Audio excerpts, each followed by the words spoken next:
What's up, YouTube? Capital G here. Gonna do another tech segment. I felt like the response from the last video was really positive, so I'm gonna give you guys 6 more cards.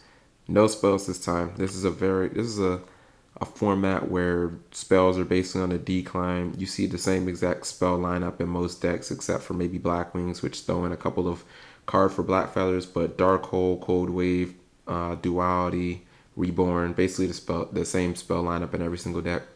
Okay, so first card, Mirror Wall. Mirror Wall is a really good card. Almost anytime you activate it, it's going to be a 1-for-1. Works really nicely in anti-meta and gadgets, especially gadgets, as they have so many +1s. Their gadgets are kind of floaters, so they work well with Mirror Wall. The reason I like Mirror Wall so much right now is in a lot of cases, it can be better than Deep-Prison. First off, you can activate it in the damage step, which is definitely a good thing because, they can't trap stun you then. And secondly, it works on all monsters, unlike Deep-Prison. So if your opponent has, let's say, a Stardust and a Bogart Knight, and all you have is a gadget, and they try and attack with Stardust or something, you mirror wall them. Okay, well, the Stardust dies, and then they won't attack with Bogart Knight, whereas if you had Deep-Prison, they would be able to. Or let's say as long as you don't have the yellow gadget anyway. So I feel like it's a really solid card. And then if you don't want to pay the 2,000 life points, you just don't pay for it and last that one turn. And like I said, it's generally going to be a 1-for-1 in almost all cases. Let's see. We've got New Doria. Let's see if we can get rid of some of that glare. Okay. New Doria, my second tech card. This is a card that isn't seeing a lot of play. Probably won't see a lot of play, but I still like it. The 1200 attack is really good. It gets under bottomless, which is just seems to be important, since the last 4 formats since bottomless started seeing a ton of play. It's big enough to where cards like Sangan and Honest can't run over it, but it's still right around the lines of you can't bottomless it or whatever. Much like Spirit Reaper, if you book it, it's a +1. And I like it because it's kind of like Ryko. If you have it face down and your opponent kills it, well, as long as they didn't kill it with Stardust, then it's a 1-for-1, and you can target any card, even your own, if for some reason you'd ever want to do that. But in addition, the 1200 attack means that it can dish out a little more damage than cards like Ryko or those generic flip effects like Old Vindictive and Man-Eater Bug and stuff like that. So if it sits there and your opponent doesn't have an answer, you can just keep poking in, for damage, and you get two attacks due, and that's 2,400 damage. That can be game breaking. Next card is a card that I don't have. I don't know why I have it. Let's see if we can get it. Okay, there's the name. 7 Tools of the Bandit. 7 Tools has basically been popping up everywhere. That's mainly due to the fact that counter traps were seeing a lot of play this format. They weren't seeing play in previous formats, as the only counter trap that anybody ever ran was Solemn, but now you have Solemn Warning, which a lot of people are running 2 to 3 copies of. The reason 7 Tools is so good right now is because not just because it counters those 2 cards, it can counter any trap, which is kind of important. But if you counter a Solemn Warning or a Solemn Judgment, then you have to think that your opponent just paid 2,000 life points or a possible 4,000 life points with Solemn Judgment. So not only did you get a 1-for-1 with 7 Tools, but your opponent's just paid a huge amount of life points. So if you have something big like a Grizaris or a Judgment Dragon or something like that, your opponent's going to take a huge chunk of damage on top of that too. That's the reason this card is good. Your opponent tries to Solemn your Grizaris and you 7 Tools them, they might be looking at losing the game after the 2,400 attack. So that's why this card is really good right now. Anything that goes aggressive that doesn't run Decree can definitely run this card.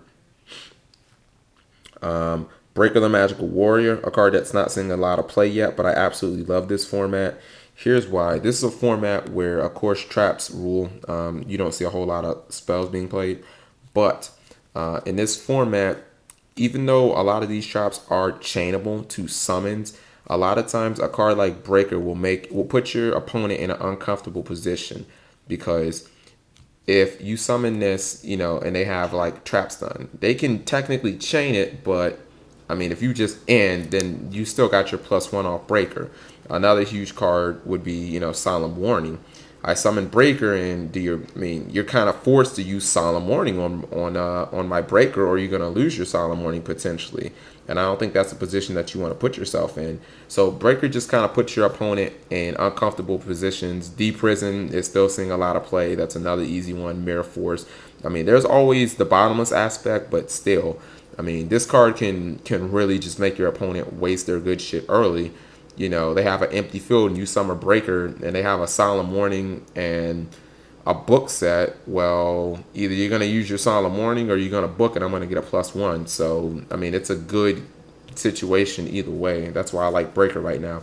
It just makes your opponent really uncomfortable when you summon it. Chain Disappearance. Chain Disappearance is starting to see side deck play, and rightfully so. There are a lot of cards that this card hits that can just be game breaking. If you look at it versus like Infernities, your opponent summons a Necromancer, you activate Chain Disappearance, you not only kill the Necromancer on the field, so instant 1-for-1, but you kill the 2 other Necromancers in their deck. And I mean, that's gonna be pretty much all she wrote. You know, they really won't have a way to win the game. The same goes for Quick Draw and Debris Hind decks, as if they summon Debris Dragon, you can hit that. If they summon Dandelion, you can hit that. If they summon Raikou, you can hit those. I mean, it's just a lot of cards that you can hit with this card, and that it can be just devastating. The same goes for X-Sabers. You hit the Dark Soul, I mean, the deck just, it doesn't have a way to go and just explode anymore. And then on top of that, it's an easy 1-for-1 against Sangan and Card Trooper too. So you don't ever have to worry about it being completely dead. Take out Value, Blizzard. I'm sorry, not Blizzard, but takes out Value too. I wouldn't side against Black Wings, but still. And then Raikou. Raikou's in here. Pretty much everybody already knows about Raikou, why it's good. It's a card that helps you fight against your opponent's back rows. They attack it with a Thunder King. If you haven't out the Thunder King, you can hit their back rows. If they have like 3 set, it makes it easier to do your explosive plays. But the reason Raikou's in here is because Raikou right now kind of fits into just about any deck, if not the main, the side deck.